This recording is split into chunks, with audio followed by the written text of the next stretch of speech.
A Central 3 apresenta o Cinema Nacional em Revista. É o Central Cine Brasil.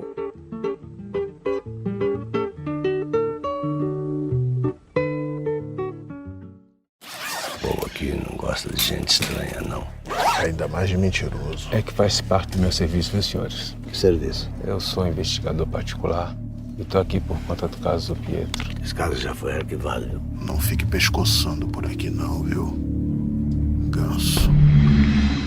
Salve, salve! Muito bem-vinda, muito bem-vindo ao Central Cine Brasil, edição de número 189 do nosso encontro semanal para tratar de cinema brasileiro, todas as quintas-feiras em central3.com.br, também nos aplicativos de podcast, no Spotify, sempre trazendo agora nesses tempos de pandemia algum filme, alguma estreia, alguma pré-estreia, algum lançamento no streaming para que a gente possa conseguir seguir acompanhando o cinema brasileiro contemporâneo, mesmo sem acessar a telona. Hoje a gente vai falar de Atrás da Sombra, que estreia nas plataformas digitais nesta sexta-feira, 17 de julho. Por isso a gente tem hoje, nesse papo ainda remoto, né? Claro, a gente não está acessando os nossos estúdios aqui em São Paulo, mas um papo à distância com o diretor Thiago Camargo. O Atrás da Sombra, vou passar a sinopse aqui rapidamente, tem o Jorge, que é um investigador particular, buscando informações sobre a morte de um jovem em uma pequena cidade no interior de Goiás, cheia de moradores misteriosos. Ele é atormentado por pesadelos com uma mulher que nunca conheceu. O encontro com ela, em uma mata mal assombrada, revela que não é por acaso que Jorge esteja nessa misteriosa investigação que irá mudá-lo para sempre. Um elenco muito legal, a gente vai poder falar mais disso ao longo do papo, com o Bucassa Kabengele, Bruna Brito, Alan Jacinto Santana, Elisa Lucinda, o Stepan Ercesian, Érico Braz, Zé Carlos Machado, muita gente boa, um elenco que, com certeza, pelo menos para mim, é um dos pontos altos aí do filme, a gente comenta já na sequência. E aproveitando que eu citei o nome da Elisa, só queria dar uma sugestão inicial aqui no programa para o nosso ouvinte. A gente está gravando na quarta-feira, 15 de julho, que é o dia em que foi ao ar uma conversa do Festival do Conhecimento da UFRJ, uma série de debates no canal do YouTube da Extensão da Federal lá do Rio de Janeiro, e que nessa quarta-feira, pela manhã, um debate ao vivo, claro, mas que está lá disponível no YouTube, a Elisa foi uma das participantes, num debate junto com o Joelzito Araújo, os diretores Gabriel Martins e a Glenda Nicásio, uma mesa com um nome muito oportuno, chamada Esperando o Spike Lee Brasileiro, Cinema Preto Potente, claro, em referência àquela desagradável, infeliz ou constrangedora, para dizer o mínimo, declaração à época do anúncio da série sobre Marielle Franco, quando uma das roteiristas disse isso, né? A gente não tem um Spike Lee. Achei muito oportuno o nome da mesa, né? A gente precisa não esquecer dessas coisas. E eu recomendo, a gente vai falar de Atrás da Sombra, eu recomendo que, pegando o gancho aí com a participação da Elisa Lucinda, que o nosso ouvinte conheça também esse projeto da UFRJ e acompanhe o debate, que foi muito, muito bom, né? São 4 figuras importantíssimas aí do nosso cinema atual. Vale o debate. Enfim, voltando para o programa de hoje, dá meu boa noite para o Thiago Camargo, antes de jogar a palavra para Ju Heredia e para o Murilo. Tudo bem, Thiago? Como vai? Opa, tudo bem? Boa noite aí para todos. Obrigado aí pelo convite. Isso aí, obrigado. Vai lá, Ju. Primeira pergunta aí para a gente começar o papo sobre Atrás da Sombra. Vamos lá, gente. Primeiro, boa noite para todo mundo, para quem está ouvindo a gente. Muito obrigado, Thiago, por estar aqui, né, fazendo esse papo aqui com a gente sobre o filme. E parabéns pelo filme. E eu gostaria que você contasse Obrigado. contasse mais para a gente como que foi a construção aí desse roteiro, dessa história, como você chegou no Jorge, né? Uma história muito boa e foi demais ver a Elisa Lucinda na tela, fazia muito tempo que eu não a via, assim. O Bucassa Kabengele tá muito bom também, e fora os outros atores que o Paulo aí já citou no início do programa. E então queria que você contasse mais pra gente, assim, quem que é esse Jorge e esse universo todo, e também como foi você pensar no Bokassa, de olhar para ele, não, esse é o cara que precisa interpretar o Jorge.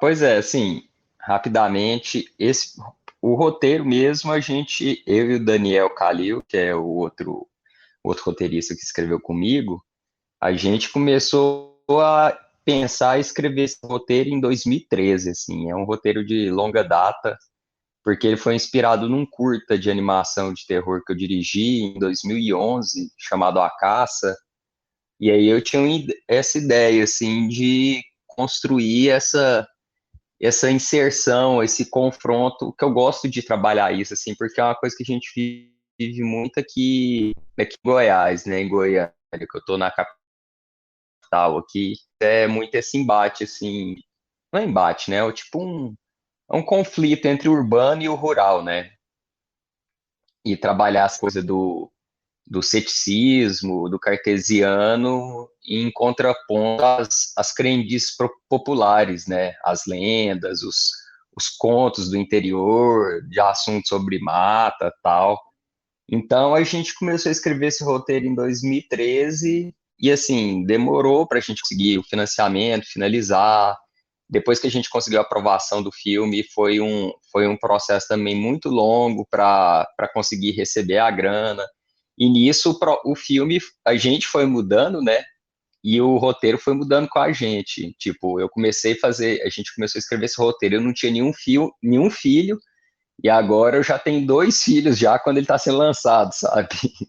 Então é um processo assim bem longo, bem que é tipo, é um outro filho, né? Na verdade, assim, tá nascendo agora o meu terceiro filho. Não, certeza. Mas assim, o Jorge mesmo, é, a gente sabe, né? Quando é, tipo, época de faculdade, começando a trabalhar com cinema, a gente ficava nessa, né? Nossa, 10 anos para fazer um filme? Não, esse povo é enrolado demais, né? Aí depois que a gente passa a trabalhar, passa a viver o cinema, a gente vê que 10 anos não é muita coisa, não. Mas o negócio do Jorge, né, que você falou, a gente tinha pensado de início mesmo trabalhar com a Elisa Lucinda e com a Bruna Brito, né? A Dalva e a Maria sendo mulheres negras, né? Que tipo, eu tive sempre essa intenção de trabalhar um cinema de suspense com a cara do Brasil, a cara de Goiás. E tipo, a gente não tinha pensado no Bokassa inicialmente, eu nem conhecia ele, na verdade. Assim, eu tinha visto ele em Carcereiros e numa série que ele fez da Globo, mas assim, não tinha batido isso. E aí começou a chegar para o produtor de elenco apresentar algumas coisas e chegou o Bokassa. Na hora que eu olhei o Bokassa, assim, parece que já bateu aquela energia, assim, né? Falei, cara, esse cara é muito foda, cara. E aí eu, assim, como ele é um filme de protagonista, de ponto de vista, né? Eu falei, cara, esse cara vai estar em praticamente todas as cenas do filme. Então, eu tinha até conversado com o produtor, né, o Daniel, falei, cara, a gente precisa encontrar com ele antes de a gente fechar alguma coisa, tal. E a gente passou o roteiro para ele gostou, topou na hora, e aí eu falei, vamos marcar uma conversa. A primeira conversa que eu tive com ele no telefone, assim, parece que a vibe bateu tão junto, assim, bateu tão bem, que eu até dispensei minha ida para São Paulo, e a gente logo combinou para ele vir para Goiânia, tipo, umas 2, 3 semanas antes das gravações, para a gente começar a preparação do Jorge. Tiago, seu filme aposta em uma mistura de policial com sobrenatural, com elementos de terror também. Eu achei bem interessante como você criou o clima de tensão, que é uma Sim. tensão crescente ao longo do filme. Logo de cara a gente tem a investigação começando, né? Parece uma coisa ali comum, mas logo o suspense começa a se infiltrar na trama através de pesadelos. E esse elemento, que é às vezes usado de um jeito rasteiro, até em outras coisas do gênero, com cena rápida, susto, barulho, grito, com você parece que vai na contramão. Você usa esses sonhos para criar suspense, e não no susto, né? É uma coisa de suspense literalmente, você suspende um pouco o tempo ali. Sempre que esses elementos surgem, tem o som crescendo um pouco, a imagem dura um pouco mais na tela, vem uns ruídos, trilha sonora.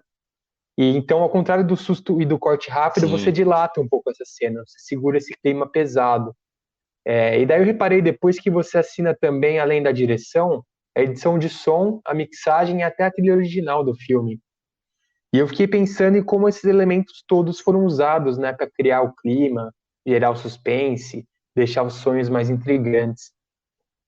Esse som é muito presente no filme todo, mesmo nos momentos mais críticos, ele antecede a ação. E não é tão comum ver um diretor assumindo essas funções, né? Então eu queria ouvir um pouco sobre esse seu trabalho com o som, como você trabalhou isso junto à questão da direção, como te ajudou a construir o clima, como você pensou na pré, durante o set, como afetou suas cenas, enfim, como essa bagagem técnica de som ajudou você e como você acha que isso ficou marcado no filme. O meu jeito de contar a história sempre foi através do som, né, cara? Eu trabalho com som no cinema desde 2004 e, assim, eu gosto, na verdade, eu parti pro caminho da direção mesmo, para contar as minhas histórias, assim, sabe? Então não tinha como o som não ser um elemento narrativo forte, assim, para mim, né? Que eu sempre acostumei a contar a história através dele, né? E foi um processo assim, quem fez a captação de som foi o Guilherme Nogueira, ele trabalha comigo lá na produtora, tal, também ele fez a edição de som, ficou muito boa assim, a gente trocou muita ideia.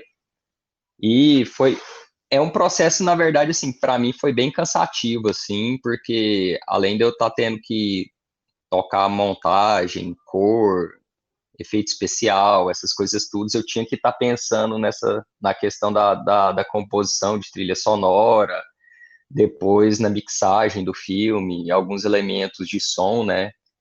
Mas isso que você pontuou, assim, de trabalhar as nuances, de puxar antes da cena, de, tipo, criar esse clima de suspensão, de deixar a cena mais, como se diz, naquele clima de mistério e não abusar só dessas narrativas sensoriais, né, que geralmente filme de terror e suspense tem, assim, é uma coisa que, tipo, eu pensei desde o começo mesmo do filme, assim. É porque na verdade, é o tipo de suspense, de terror que eu gosto de assistir, né, cara? É um filme que eu tentei fazer, é um filme que eu gostaria de assistir, assim. Eu acho que não abusando assim da violência explícita, essa coisa só da sensação do medo, né? Então eu gosto muito dessa coisa do não dito, das insinuações, dos olhares, sabe? E eu acho que o som tentou resolver isso, assim, crescendo na hora que precisava. Outras horas parecia que era um som de um documentário, com uma pegada bem naturalista, assim, que eu tentei também imprimir, a gente tentou imprimir na fotografia, na colorização, para trazer mais esse clima mesmo, sabe? Tiago, você falou um pouco já na primeira resposta sobre essa coisa dos mitos, bastante ligados à zona rural, né? A própria construção ali da Dalva e do Valtim, né? Esse ambiente, né, das tradições, dos mestres e mestras, de uma raizeira, é um assunto que eu gosto muito, assim, que me interessa muito, essa história oral mesmo, e esse ambiente mítico e que muitas vezes não é compreendido por todo mundo, e que é um ambiente muito brasileiro. E isso me pegou muito, assim, curto muito essa onda toda, meu escritor favorito é Guimarães Rosa, acho que tem um pouco ali dessa, né, tá ali pertinho, né, essa coisa muito da região mesmo, e muito de uma forma mais genérica dos interiores do Brasil aí, né, que acabam batendo nessa questão que você falou de zona rural e zona urbana, né, desse choque até geracional, né, porque quando a gente vê o Valtim pela primeira Sim. vez, ele é um moleque de cidade ali, né, camisa de futebol, andando de bicicleta, e depois que você vai encontrar esse ambiente todo que carrega muita coisa, né? E eu queria que você falasse um pouco de referências para isso, porque por mais que é uma coisa muito brasileira, muito presente na nossa cultura, um pouco pelo fato da gente ver muito filme de Rio e São Paulo, né? Que essa é uma questão, a gente, estamos com quase 200 programas aqui, a gente deve ter falado para valer de 2 ou 3 filmes goianos, no máximo. Eu queria que você falasse um pouco de onde tirar essas referências, assim, já que pelo menos os filmes que chegam mais, né, brasileiros, acabam sendo muito urbanos e muito de questões ali de uma classe média urbana ou de uma periferia urbana, mas talvez não tem tanto esse pé nessa tradição mesmo, nessa cultura mais enraizada brasileira aí. Então, isso, igual você falando do Guimarães Rosa, assim, na minha cabeça, assim, eu acho que eu nunca nem falei, eu já troquei ideia sobre isso com algumas pessoas, mas é meio uma onda Guimarães Rosa misturado com Rubem Fonseca, sabe? Por causa do policial, tal, então, para mim, sempre foi uma referência, assim, também, isso. Mas, assim, esse embate do rural e do urbano, eu acho que das lendas, porque na verdade, assim, eu cresci em Goiás, então a gente sempre ia muito acampar, encontrava o pessoal do interior, né, e sempre escutou muito essa coisa das lendas, falar, tem a mulher ali da mata, tem enfim, é uma coisa que para mim é muito presente, assim, e pra gente, não sei, cara, porque o cinema ele é um retrato de uma sociedade, né, cara? E o Brasil ele é um país tão vasto, né, cara? E tem diversidades culturais tão distintas, né? E o que a gente sofre mesmo, assim, a gente que tá rolando, que rola muito assim, é que os meios de produção de cinema estão muito concentrados no eixo Rio e São Paulo, né, cara? Porque são as grandes capitais econômicas do país, tal, então é onde rola maior quantidade de recursos, mas assim, a ideia nossa foi sempre trabalhar esse suspense com uma cara brasileira e uma cara de Goiás, assim, sabe? Utilizando, você vê assim, aparece Piqui em cena, não sei se vocês conhecem Piqui, a gente tenta inserir esse contexto goiano brasileiro de ser dentro do gênero de suspense, né? Que para mim foi uma coisa que eu consegui fazer pessoalmente para mim, que eu fiquei bem satisfeito, assim, de poder trabalhar essa coisa goiana, essa coisa brasileira dentro de um gênero de suspense que, tipo, a maior referência é, tipo, o cinema americano, né? Enfim, nada contra o cinema americano, que eu também acho que tem grandes qualidades, tem muita coisa boa também, sabe? Mas a gente acaba que a gente tem uma referência desses símbolos, dessas expressões muito mais de fora do que do nosso, sabe? Sim, e pegando um gancho, até com essa última, com a resposta do Paulo, com a pergunta do Paulo e a sua resposta, eu fiquei pensando aqui, né? Uma das coisas que eu mais gostei, né? Que além de estar mostrando o que é fora do eixo Rio-São Paulo, tem o protagonista é negro, enfim, a diversidade está ali. E sobre também não ter tantos elementos de susto, enfim, porque eu até fiquei pensando, putz, meu, é suspense, terror e tal, não vou conseguir assistir, mas uma das coisas que mais me chamou a atenção foi isso, de não usar tantos desses elementos, né, de jump scare, enfim. E pensando em todo o aspecto geral, né, do gênero mesmo, terror, suspense, como eles são produzidos, né, tipo, no contexto e realidade de cada país, tipo, qual seria a sua opinião, assim, Thiago, as características, né, sei lá, mais particulares, assim, de suspense e terror do cinema nacional, no cinema brasileiro, porque eu tô percebendo que de uns 2 anos para cá, a gente tá vendo bastante coisa assim, na tela sobre terror e suspense produzido aqui no Brasil, e eu não sentia essa quantidade, né, maior antes, assim. Então, não sei, assim, o que você acha, né, de características mais particulares, assim, do que é feito aqui no Brasil, nesse gênero?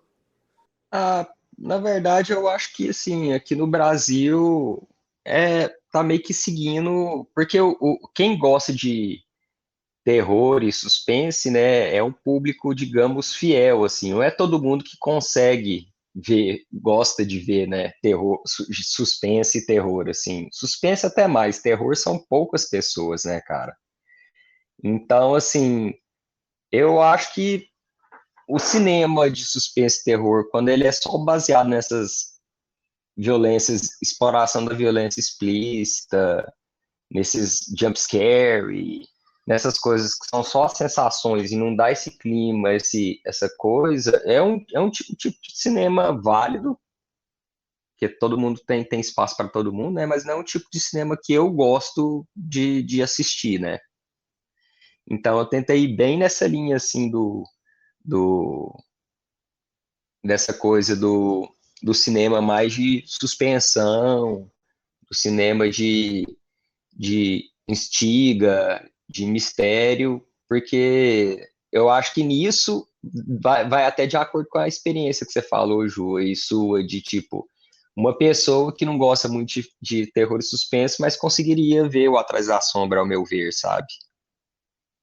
Mas eu acho que o filme de suspense e terror feito no Brasil ainda, a gente tá naquilo, né? O cinema, ele é muita experimentação, né, cara? A gente tem que experimentar muito, produzir muito, porque no final das contas a arte é uma coisa empírica, né, cara? A gente pode, enfim, estudar muito, pode ter excelentes roteiristas, mas na hora da execução, na hora de se criar, a gente precisa estar trabalhando nisso, e eu acho que o cinema do Brasil de suspense ainda tem muito a crescer ainda, sabe? E principalmente trazer mais gente que gosta de ver terror e suspense americano ou de outros países para começar a assistir também o suspense brasileiro. Tiago, é a sua estreia na direção de longas, né? E você logo de cara pegou um elenco bem experiente aí, como o Paulo falou logo no começo. Elisa Lucinda, Stefano Ercecian, o Zé Carlos Machado e o próprio Bucassa. Acompanhando umas matérias sobre o filme, Uhum. eu vi o elenco comentando sobre as relações no set, a Elisa Lucinda citando que você estava sempre aberto a construir o filme junto com os atores, né? Ouvir as pessoas, principalmente Uhum. nas questões da representação da cultura negra. Então eu queria que você falasse um pouco Sim. sobre esse processo de troca. O que você de repente levou na cabeça para o set, que estava no roteiro, mas chegando lá mudou um pouco na conversa com os atores, pela experiência deles, o que eles te passaram da cultura negra. Como que foi essa contribuição dos atores e essas conversas entre um diretor estreante, elenco mais experiente? Como que foi essa dinâmica? Aham.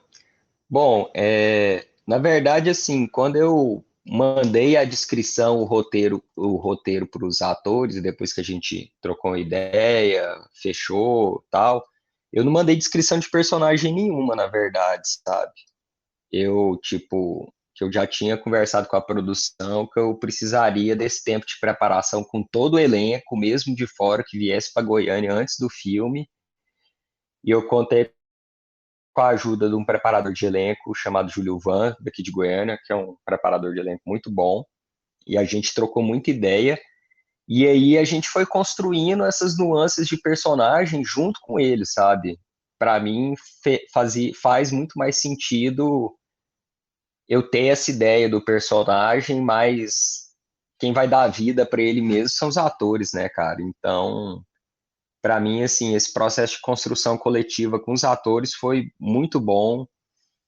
Tem esse lance da representatividade negra também no cinema, que eu que foi uma coisa que a gente debateu muito, muito, muito, muito. Eu aprendi muito trabalhando com eles, assim. A questão de eu ser um cara branco, de classe média, um racista em desconstrução, né? Para mim foi uma experiência, um aprendizado muito grande, assim. E eles são pessoas muito caridosas, né, cara?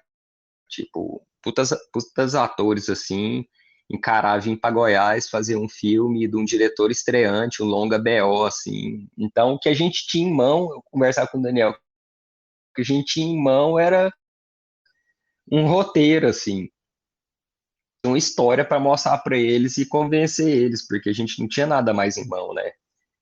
Tipo, não tinha a experiência de longas, nossas produtoras também não são tão conhecidas, a gente trabalhando com longa BO, então assim, o pessoal foi lendo o roteiro e foi embarcando e gostando da história, e nada mais justo, e é a forma que eu penso cinema, né, de trabalhar essa questão da construção coletiva, assim.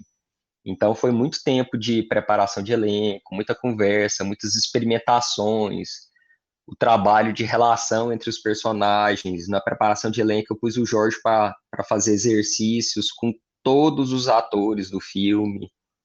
Eu colocava assim os núcleos que se encontram durante o filme. Eles foram todos preparados, todos passaram por vivências, por exercícios ali, por trocas de ideia. Então foi um processo assim muito intenso, que na hora que chegou no set, a gente já tinha um caminho muito bem traçado, assim, muito bem trilhado, né? Até porque no set, assim, a gente não tinha tanto tempo para gravar o filme, a gente teve 27 diárias de gravação, então, assim, tinha que ser uma coisa que já chegasse bem direcionada e bem encaminhada, né? Então, meu trabalho no set foi muito assim, de relembrar a eles o que, que a gente trabalhou, as nuances psicológicas dos personagens, tentar reativar isso que foi trabalhado na preparação de elenco. Mas como são atores muito concentrados, muito dedicados, assim, essa parte foi bem fácil de se fazer e gostosa de se fazer, assim, porque trabalhando com atores tão bons assim, a minha vida ficou muito mais fácil. Legal. Tiago, uma última pergunta. Você até citou agora, né? Eles topando ir para Goiás fazer um filme BO. E às vezes o ouvinte fica pensando, né, que a gente fala muito esses termos, baixo orçamento, cinema independente, e às vezes ele não entende exatamente os patamares que a gente está falando. Queria que você contasse um pouco mais, assim, qual que foi o tamanho da produção, que você poderia relatar, assim, de maior limitação para o cinema que você queria fazer, que você fez, digamos que, pô, sei lá, se na véspera, se um mês antes pinta um fundo aí, bota 1 milhão no teu filme ali, uma situação hipotética, que você gostaria de fazer, assim, que vem à sua cabeça das limitações que o diretor tem que tocar, principalmente falando de suspense, de terror, que às vezes as pessoas acham que vem do filme americano, né, que é um gênero que exige, né, uma pós-produção mais cara, né, um efeito mais caro. Que você falasse um pouco disso aí, como que foi para você lidar com o orçamento e que limitações isso traz para a sua direção? Então, uma das principais coisas que se eu tivesse mais grana que eu faria num filme, seria ter um tempo de pré-produção maior, para poder trabalhar mais a questão da gente conseguir fazer um storyboard, um animatic que seja, sabe? Porque, assim, eu tenho uma produtora, a Mandra Filmes, e a gente produz muita animação lá, né? E, tipo, uma das coisas que eu acho formidável na animação é esse pré-estudo do filme com vozes, guia, trilha referência, um storyboard colocado numa linha de tempo, uma edição dessa, né? Se eu pudesse e a gente tivesse tempo e dinheiro, eu queria demais ter feito um estudo desse antes de ir para o set gravar, né? Porque eu já conseguiria ter uma pré-visualização do filme muito melhor. Isso seria uma coisa que, para mim, seria muito bom, assim. Eu também acho que a gente conseguindo mais dias de gravação também para não ficar tão corrido, porque chegou lá no set de cinema, a gente sabe, né? A gente programa o AD, o Daniel Calil, que fez o assistente de direção, programou muito bem, assim, os filmes, as folgas, tal, mas a gente tem muito contratempo, né, gravando o set, né? Então, assim, tipo, é o carro de som que tá passando, a gente tem que parar, a gente tá gravando uma casa, de repente os vizinhos começa a rolar uma DR do marido com a mulher, e aí, tipo, fica aquela gritaria, não dá pra gente gravar. Aí a gente tem que parar, esperar, tal. Se eu precisasse fazer alguma dublagem extra depois do filme, seria mais um custo para trazer o ator para fazer essa ADRs aqui. Enfim, é isso, é tendo isso, esse tempo maior de poder produzir, sabe? Mas eu acho que a gente deu conta, assim. Na questão dos efeitos especiais, é uma coisa que, tipo, a gente fez, assim, porque a minha produtora aqui, a gente trabalha fazendo efeito especial, né? Então, acaba que foi um investimento da produtora, assim, para a gente conseguir fazer todos os efeitos sem onerar demais a parte do filme de gravação, né? Porque, tipo, gravando fora da cidade, você imagina, uma equipe que tinha, sei lá, 30, 40 pessoas trabalhando e sustentando, tipo, tendo que manter uma equipe dessa durante 5 semanas fora de casa, assim, vai uma parte considerável dos recursos nesse período de filmagem, né? Então, se eu pudesse ter mais 1 milhão, eu gostaria muito de ter conseguido ter uma pré bem maior do filme para poder fazer storyboard, animatic, de repente até uma preparação maior para não ficar tão correria, tão intensa a coisa assim, e conseguir mais diárias de gravação, né? Porque aí eu conseguiria ter mais tempo de cena para trabalhar, não colocaria tantos atores para fazer a cena, acertar logo e ter que já migrar todo mundo para outra locação para gravar, né? Então, acho que seriam esses pontos assim mais que eu gostaria de ter esse 1 milhão a mais. Legal. Tiago, valeu pelo papo. A gente reforça aí o convite para quem está ouvindo a partir dessa sexta-feira, 17 de julho, acessar aí NetNow, Vivo Play, Oi, Look, todas as principais plataformas aí para conseguir assistir Atrás da Sombra, estreando direto no streaming.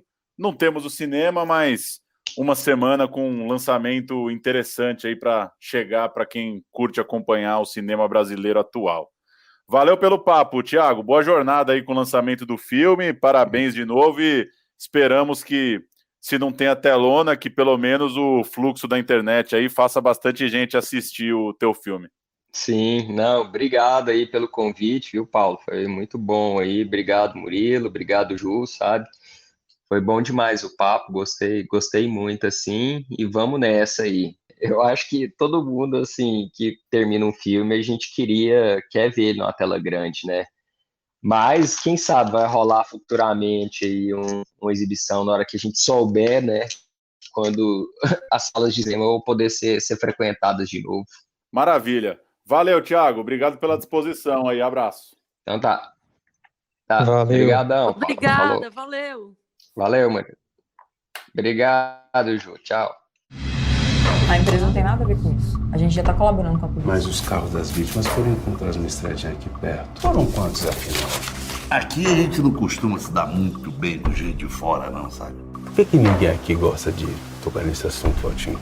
Tem quem fala que dá azar ficar mexendo com essas coisas. O que foi? Tá precisando de um banho de preparo. Você acredita nesses trem de assombração que tem pra aquelas bandas lá? É questão de acreditar, né? Tem que saber por onde andar.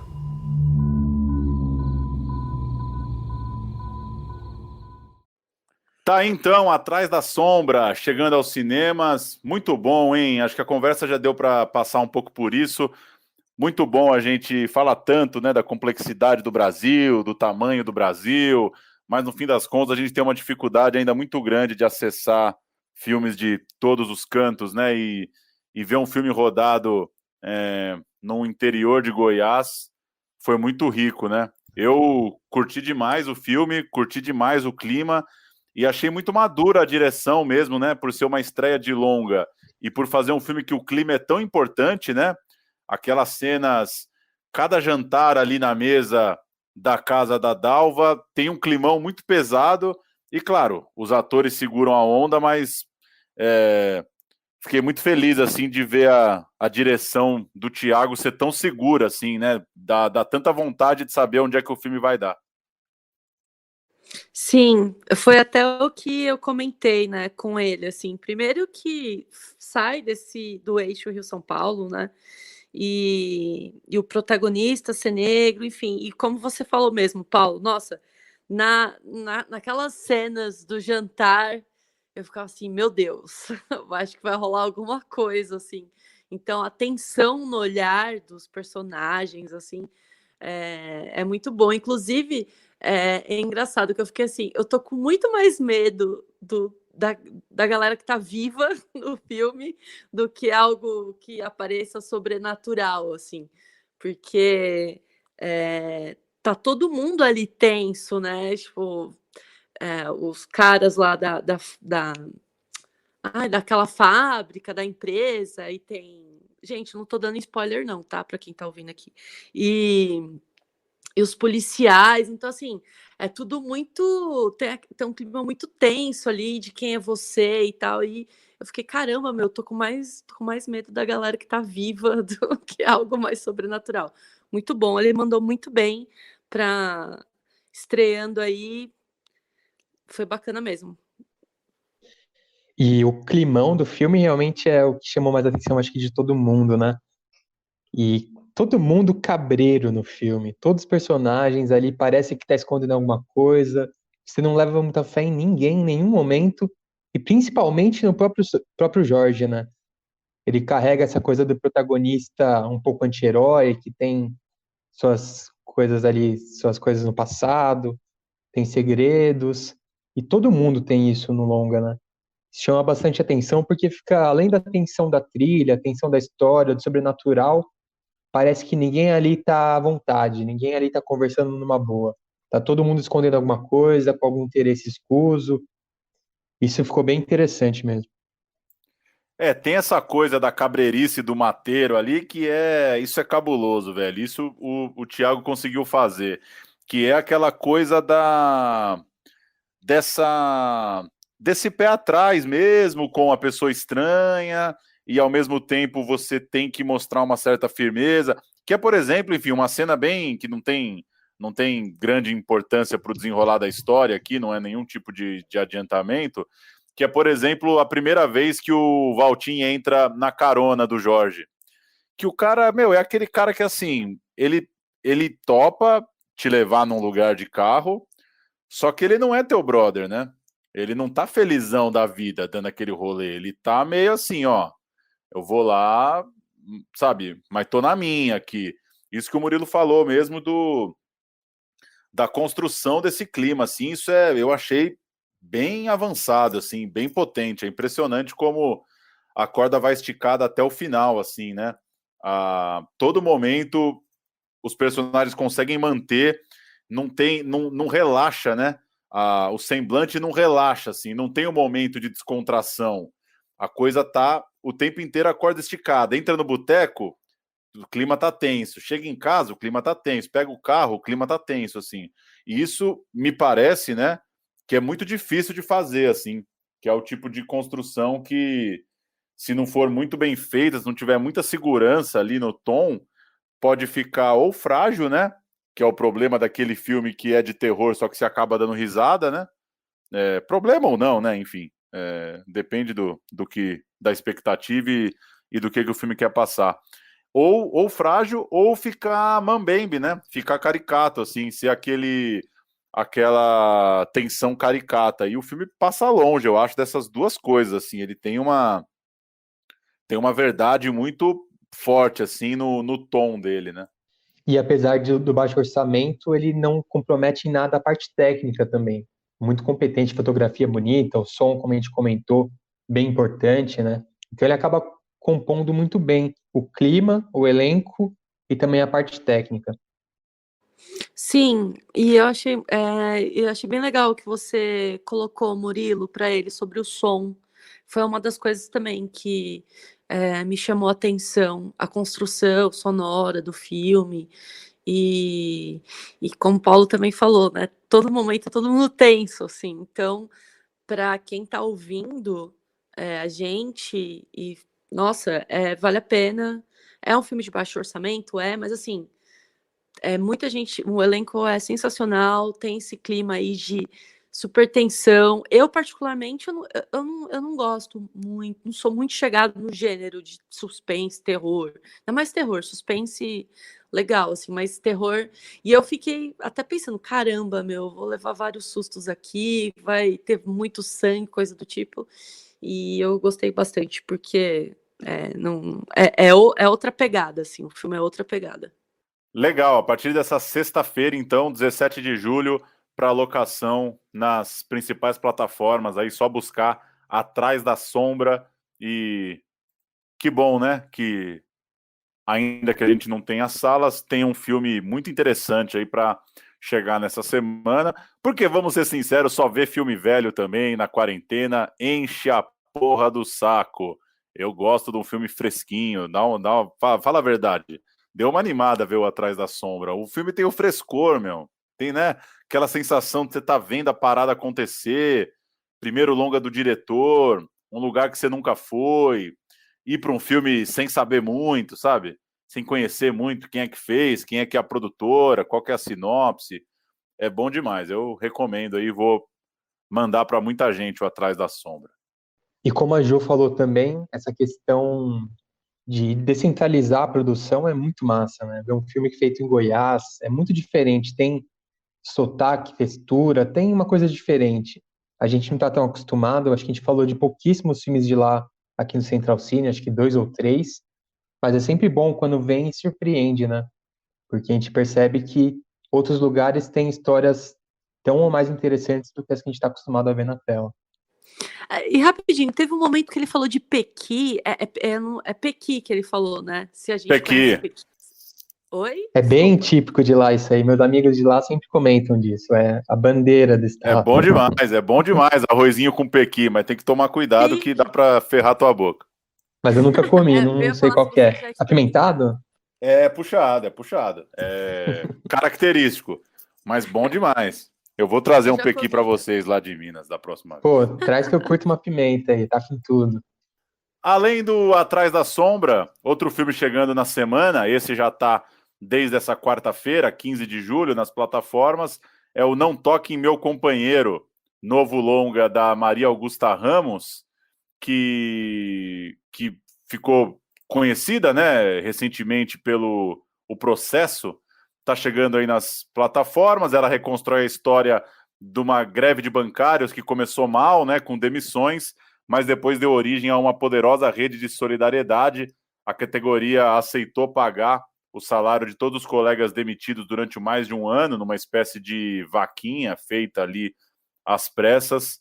E outro documentário aí de um resgate histórico da Maria Augusta Ramos. O foco da narrativa levou ela aí esse início dos anos 90, isso é no ano de 91, né?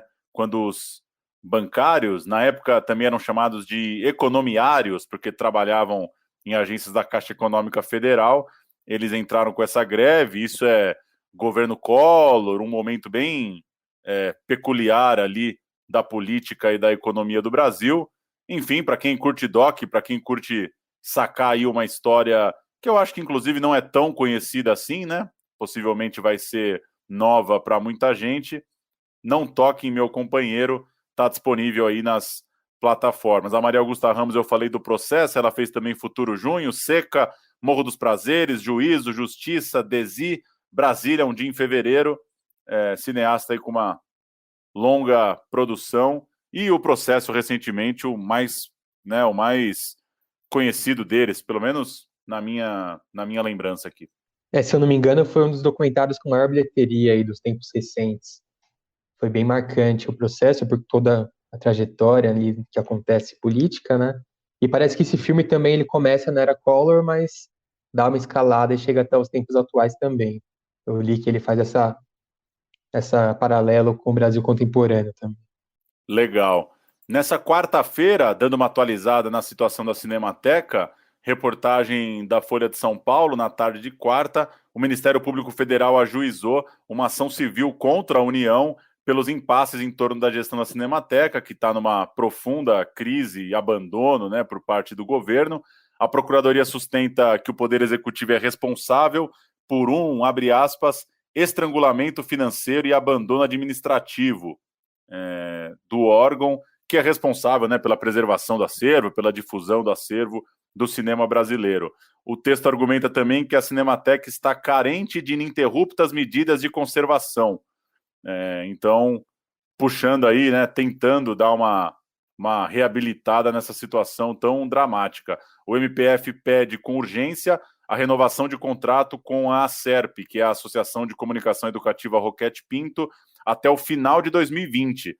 Vale lembrar que ela era essa associação que estava tocando a Cinemateca, o contrato terminou no final de 19 e ficou abandonado, né? 2020 é uma página em branco, né? Esse pedido também do Ministério Público dá 60 dias para reestruturação, manutenção, empoderamento do Conselho Consultivo da Cinemateca. Então, uma forma aí, uma ponta de esperança, a ver se a pressão do Ministério Público e se essa ação podem dar uma mexida, né? Num completo abandono. Não é só abandono, né? Não é só descaso, né? Porque é um projeto mesmo, né? Não é só não cuidar, né? É querer ver a cultura brasileira em ruínas. A gente segue torcendo para ter uma nova vida aí nesse assunto. A parte mais louca dessa matéria é quando falam que o Ministério do Turismo mandou 4 técnicos até a Cinemateca na terça-feira para solucionar contratações, ver algumas questões ali de segurança, e eles foram barrados na entrada e foram abrir um boletim de ocorrência. E isso é o próprio governo, né? O Ministério do Turismo tentando intervir ali e barrado. Não dá para entender nada. Como você falou, não é só o descaso, é uma ação planejada mesmo, porque não deixar nem os caras entrarem ali para trabalhar é bizarro. A situação da Cinemateca, ela é uma bomba relógio. Ela pode, enfim, tem risco de incêndio. É complicado. Nossa, é revoltante, assim, sabe? A gente vive num país que parece que gosta de queimar museu, sabe? Gosta de queimar museu e não tá nem aí. Enfim, como vocês mesmos colocaram, é um projeto. Então, assim, vamos, sei lá, né? Eu acho que o que resta é ter esperança para ver se a Cinemateca aguente até o final desse ano, né? Porque realmente ela é uma bomba relógio, ela pode, enfim, pode pegar fogo, sabe? E, bom, se a gente se aconteceu o que aconteceu com o Museu Nacional, o que pro Estado, pro governo federal, enfim, todas as instâncias e a Cinemateca, sabe? É muito. Eu tô brava, é revoltante. E também é uma armadilha, né? Porque como é um desmonte orquestrado, né? E ele vai acontecendo de forma gradual, a gente começa a jogar nossa referência muito lá para baixo, né? A gente não está nem falando mais de recurso para festival de cinema, né? Antes a gente estava falando de, cortar o patrocínio do Belas Artes, tirar a grana da Mostra de São Paulo. A gente já está num ponto de querer que pague a conta de luz, né, da Cinemateca. É um absurdo, assim. A gente, sem perceber, vai perdendo nosso referencial mesmo. E vai chegar uma hora que a gente não vai nem falar mais de que tem que ter Ministério da Cultura e tem que ter Ancine. A gente vai falar que, sei lá, tem que ter teto, né, na sala de reunião da Cinemateca, sabe? Porque a coisa vai deslocando nossa referência total, assim. É muito cruel mesmo, é meio desesperador. Vou recomendar uma outra conversa, né? Na noite de quarta-feira, enquanto a gente gravava esse programa, o Cinesesc promoveu um debate no YouTube, retomando aquelas conversas, né, do Cinema da Vela, chamada De Volta para o Cinema, com o psicanalista Christian Dunker e a crítica de cinema Maria do Rosário Caetano, que escreve na Revista de Cinema. A mediação foi pelo editor do Guia da Folha, o Sandro Macedo, e a conversa, como o nome já diz, para tratar aí da volta das salas, o que dá para pensar sobre isso, para quem está ansioso ou para quem está querendo pensar essas coisas, entender o que dá para acontecer, os rumos da cultura aí. Está acontecendo exatamente enquanto a gente grava o programa, mas fica a recomendação aí para buscar depois no canal de YouTube do Cinesesc, youtube.com/Cinesesc. E tem uma última aqui, né, Murilo, que falou disso hoje à tarde. O Festival de Cannes anunciou o documentário brasileiro Antena da Raça, da Paloma Rocha e do Luiz Abramo, na sessão Cannes Classics, que é dedicada à restauração e filme que trata da memória do cinema. Esse longa pega imagens de arquivo do programa de TV do Glauber Rocha, quando ele fazia entrevistas com pessoas na rua. Dá para achar coisas disso no YouTube, inclusive, e traz para os dias de hoje para pensar na comunicação no ano eleitoral de 2018. Não vai ter Festival de Cannes esse ano, né? A programação está sendo espalhada por outros festivais, mas fica aí para os anais e para a gente seguir acompanhando mais uma produção brasileira selecionada aí no Nobre Festival. E é a única produção ibero-americana, na verdade, entre os 25 longas que vão estar na disputa. E tem a curiosidade adicional de que a Paloma Rocha ela é filha do Glauber Rocha, também cineasta, né? Assim como o Eric Rocha, também cineasta, filho do Glauber. E essas sessões são bem legais, né? Cannes Classics, Venice Classics. Lembrando que ano passado o Brasil ganhou nesse Veneza Classics com o filme da Bárbara Paz sobre o Hector Babenco. Fudido. Filme fudido. Não vi ainda, tava esperando aí. Quando que chega? Também não. Pois é. Mais um aí na lista dos que estão sem data para estrear. Pois é. Vai longe. É isso, pessoal. Valeu. É isso. É isso, galera. Seguimos aí tocando Central Cine à medida que a gente tiver filmes brasileiros atuais que estão chegando no streaming. Falou, pessoal. Valeu. Valeu. Falou. Falou, beijão.